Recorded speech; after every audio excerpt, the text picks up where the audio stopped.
एक ईमानदार किसान। एक गांव में एक गरीब किसान रहता था। वह बहुत ही ईमानदार और मेहनती आदमी था। वह अपने छोटे से खेत में काम करता और बहुत ही खुश रहता था। पूरे गांव में किसान की ईमानदारी के बहुत ही चर्चे थे। उसका एक दोस्त था जो उस गांव के राजा के यहाँ सिपाही का काम करता था। वह किसान से उसके घर रोज मिलने जाता था।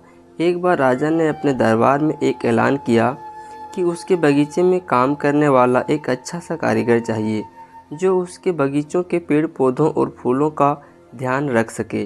राजा का ऐलान सुनकर किसान के दोस्त सिपाही ने सोचा कि यही मौका है कि किसान से मित्रता निभाने की।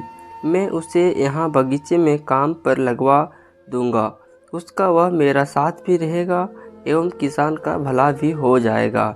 यह सोचकर उसने राजा से कहा कि महाराज, मैं आपके लिए एक ऐसे आदमी को लेकर आऊँगा जो यह काम अच्छे से कर लेगा। सभी राजा ने उस सिपाही को आदेश दिया कि जाओ, कल से ही बगीचे में काम करने के लिए कह दो।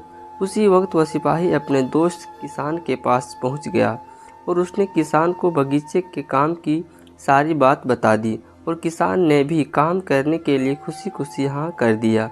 अगले ही दिन अपने दोस्त के साथ राजमहल में पहुंच गया। सिपाही उसे राजा के सामने ले गया और राजा ने उस किसान को बगीचे की पूरी देखभाल का काम सौंप दिया। राजा ने कहा, तुम अगर पूरी ईमानदारी के साथ काम करोगे तो तुम्हें 50 सोने की मुद्राएं हर महीने दूंगा।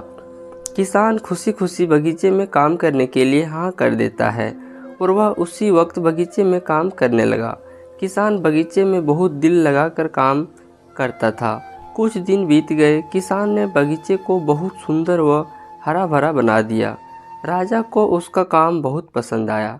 एक दिन किसान बगीचे में कुछ खुदाई कर रहा था तो उसने जमीन के नीचे कुछ महसूस किया। तो उसने खुदाई की तो देखा वहाँ नीचे एक बड़ी सी संदूक थी। किसान ने वह संदूक बाहर निकाला और खोला तो क्या देखा, वह सोने और चांदी से भरी हुई थी। यह देखकर किसान बहुत खुश हुआ और अपनी ईमानदारी दिखाते हुए राजा के पास पहुंचा।